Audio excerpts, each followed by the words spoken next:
What if your love life isn't really about them, but about you? Or rather, about the archetype you unconsciously carry within? Carl Jung believed that ancient psychological patterns live in all of us. And without knowing it, we project these archetypes onto our romantic partners, not just in fairy tales or myths, but in every crush, every heartbreak, every "he's perfect" and "she changed." Why do we fall for the same type of person again and again? Why does one partner awaken our deepest desires, while another feels cold and distant, no matter what they do? It's not random, it's archetypal. In this video, we'll unpack how the timeless forces Jung called archetypes, like the lover, the hero, the mother, the shadow, shape who we're drawn to, what we expect in love, and how we sabotage connection without even realizing it. Understanding this could change not only who you choose, but why. Every relationship is a mirror, not just a reflection of the other person, but a reflection of your unconscious. The parts of you that live beneath awareness, the forgotten voices, the emotional imprints from childhood, the patterns passed down across generations. Carl Jung believed that we don't see people as they are. We see them as our inner world allows, and that's why love often feels like recognition. When we meet someone and feel that intense spark, that unexplainable pull, it rarely comes from the present moment. It comes from somewhere deeper. Something in them matches something in us, not consciously, but symbolically. Their energy, their presence, the way they carry themselves, it resonates with something ancient inside our psyche. Jung called these inner forces archetypes, universal images or patterns that live in the collective unconscious of all humanity. And when we fall in love, we often fall in love with the person who activates a familiar archetype inside us. This is why you can meet someone who fits all your logical expectations, kind, stable, attractive, and yet there's no magic, no emotional pull. And then you meet someone else who, at first glance, seems totally wrong for you, but they ignite something so intense it's impossible to walk away. That reaction comes from archetypal recognition. Your psyche sees in them a living symbol, a representation of a part of you you've forgotten, repressed, or idealized. It's not about the person, it's about the mirror. This mirror can be beautiful. It can awaken long-lost parts of your soul. It can make you feel alive, connected, desired, and deeply seen. But it can also be dangerous.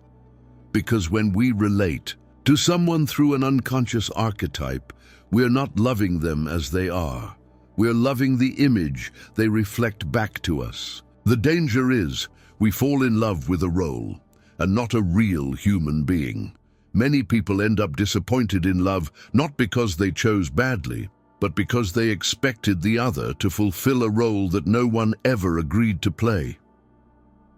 The lover, the rescuer, the perfect parent, the eternal romantic, we unconsciously cast them in a story written in our past. And when they fail to play their part, we feel betrayed. But the betrayal isn't personal, it's symbolic. It's the shattering of an illusion. Jung warned about this tendency. He called it projection. We project our inner world onto others, and in doing so, we distort who they truly are. In romantic relationships, projection is especially powerful. We project our desires, our unmet needs, our wounds, and even our shadows onto the other person. And without realizing it, we end up in relationships that feel fated, magnetic, even mystical, but are actually shaped by unconscious forces playing out behind the scenes. This is why some relationships feel like patterns repeating over and over. You think, why do I always attract the same kind of person? Or why does this keep happening to me? The answer is often archetypal. You're being drawn to the same symbolic experience again and again until you become conscious of the mirror. And the mirror doesn't just show you what you want, it also shows you what you lack, what you fear, what you deny. If you've rejected your own vulnerability, you might fall for someone who's emotionally distant, because they reflect the part of you that's afraid to open up. If you've repressed your creativity, you might be obsessed with someone free-spirited and expressive, not because of who they are, but because they awaken a longing in you to reclaim your own voice. Relationships become transformative when we begin to recognize this, when we stop asking only, "Do they love me?" and start asking, "What part of me do they represent?" The most profound relationships are not those that complete us, but those that reveal us to ourselves. Carl Jung emphasized that growth happens when we make the unconscious conscious. When you begin to see that your intense attraction isn't just about them, but about you, something shifts. You no longer cling blindly. You no longer demand the impossible. You begin to relate with awareness, not fantasy. You start choosing with your soul, not your wound.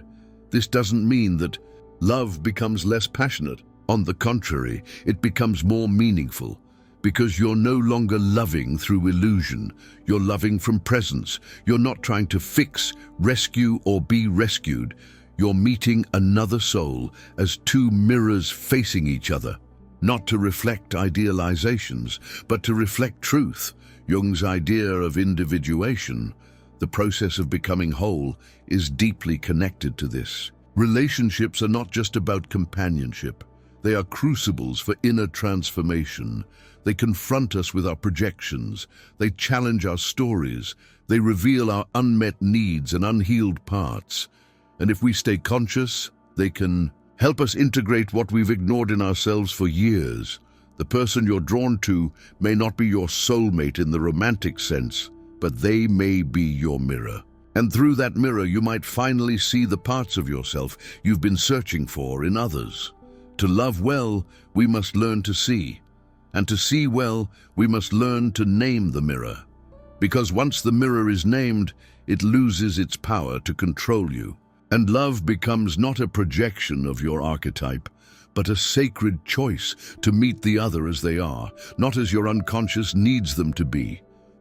Have you ever asked yourself why you're always drawn to the same kind of person, even when it leads to pain or disappointment? Carl Jung would say, it's not a coincidence, it's not just your type, it's a pattern rooted in your unconscious. We don't choose partners based on logic, we choose them based on what feels familiar. And often, what feels familiar is tied to the early emotional imprints we carry, especially those formed by our relationships with parents or caregivers. These experiences create inner models of connection. They form the blueprint for what love should feel like: safe, chaotic, dramatic, unavailable, rescuing, controlling, or comforting. Jung believed that these blueprints are shaped by archetypes, symbolic roles we internalize early in life. If you were constantly trying to earn love as a child, you might chase emotionally distant partners as an adult. Not because you enjoy it, but because your unconscious believes love must be earned. That belief is an inner archetypal story, and you keep chasing someone who fits that story. The tragic part? We're not chasing the person. We're chasing the feeling of resolution, of finally being enough, of rewriting the ending. But chasing an archetype doesn't lead to healing. It often leads to repetition, unless we recognize what we're doing. Once you realize that you're not just looking for love, but looking to complete a story your unconscious never finished, you gain power. You can pause, reflect, ask, what am I really chasing? Awareness breaks the cycle, and with awareness, you can begin to choose people who align with your growth, not just your old wounds. Love brings out the best in us, but it also brings out what we try hardest to hide. Carl Jung called this hidden part of ourselves the shadow, the emotions, thoughts, and behaviors we reject, suppress, or deny. And in relationships, the shadow never stays silent. At first, love feels pure.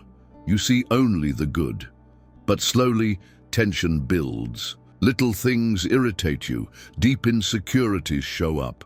You say things you didn't mean, or you shut down, withdraw, overreact. It's not just stress.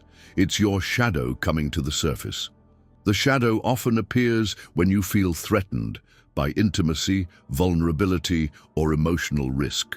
It says, protect yourself, attack first, run away, control them, hide. And it can sabotage a connection without you realizing it. But here's the paradox. Relationships are where the shadow is most likely to appear, and also where it can most powerfully be healed. When you see your reactions clearly, without blame, without shame, you start owning your darkness instead of projecting it onto your partner. You stop saying, they make me feel this, and start asking, what part of me is being triggered? This shift changes everything.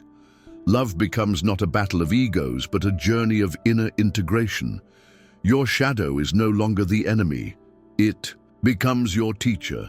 And only by facing it, honestly, gently, can real connection begin. Inside, every person lives a hidden counterpart, a subtle inner opposite that shapes how we relate to others. Jung called it the anima, the inner feminine in men, and the animus, the inner masculine in women. These archetypes don't refer to gender roles, but to deep psychic energies that influence attraction, expectation, and emotional connection. When you meet someone who strongly reflects your inner anima or animus, it can feel overwhelming. They seem magical, ideal, powerful. You might say, they complete me. But often you're not seeing the person, you're seeing your inner opposite projected onto them. The anima might appear as a dreamlike, emotional, intuitive presence, and you crave her softness. The animus might show up as logic, strength, certainty, and you chase his stability. But when these projections take over, the relationship stops being about two people. It becomes a stage where you're acting out inner fantasies. Problems arise when the illusion fades. You see the human beneath the symbol and it disappoints you, unless you're aware of what's happening. The key isn't to stop projecting, it's to recognize when you are, and to bring those qualities back into yourself. Instead of searching for your missing part in someone else, you begin to cultivate it within. That's how you become whole. And when you meet another whole person, that's not just love, that's union. Every love story echoes an earlier one, the first bond we ever formed, the one with our mother.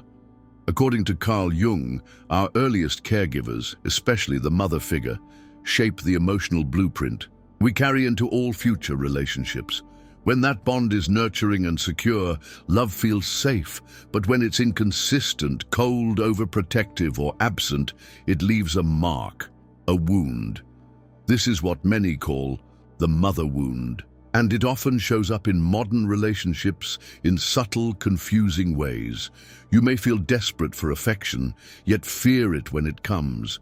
You might crave closeness, but push people away the moment you feel vulnerable. Or you could idealize someone early on, only to withdraw when reality sets in. That inner tension is the echo of unmet needs. Jung believed that unless we bring this wound into awareness, we repeat it, not intentionally, but symbolically. We seek partners who represent the parts of our early maternal experience we're still trying to resolve. We try to get now what we didn't get then. But no partner can heal a childhood they didn't cause. True healing begins when you stop expecting your partner to be your emotional parent and start becoming that nurturing presence for yourself. You begin giving yourself what was missing: patience, comfort, acceptance. Only then can you love freely, not to repair the past, but to build something new in the present. In every relationship, there are two forces at play: the ego, your conscious identity, and the archetype, a deeper, symbolic energy that moves beneath the surface. Carl Jung warned that when we mistake the archetype for ourselves or for the other person, things become distorted.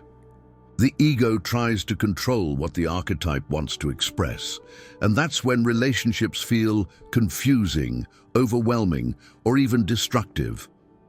For example, you may think you're simply being loving, but you're actually embodying the lover archetype, passionate, idealistic, intense. Or you might believe you're just being helpful, while unconsciously slipping into the caregiver, always giving, always rescuing, until you feel exhausted and resentful. The problem begins when your ego identifies too strongly with an archetype. You start to act it out compulsively, expecting your partner to play the opposite role. You're no longer relating as two people. You're locked in a script. Awareness is the first step out. The moment you notice the pattern, you can separate yourself from the role and return to choice. You are not the archetype. You are the one who contains it, and you get to decide how to live with it, not inside it. That's the shift from reaction to consciousness, from role-playing to real connection.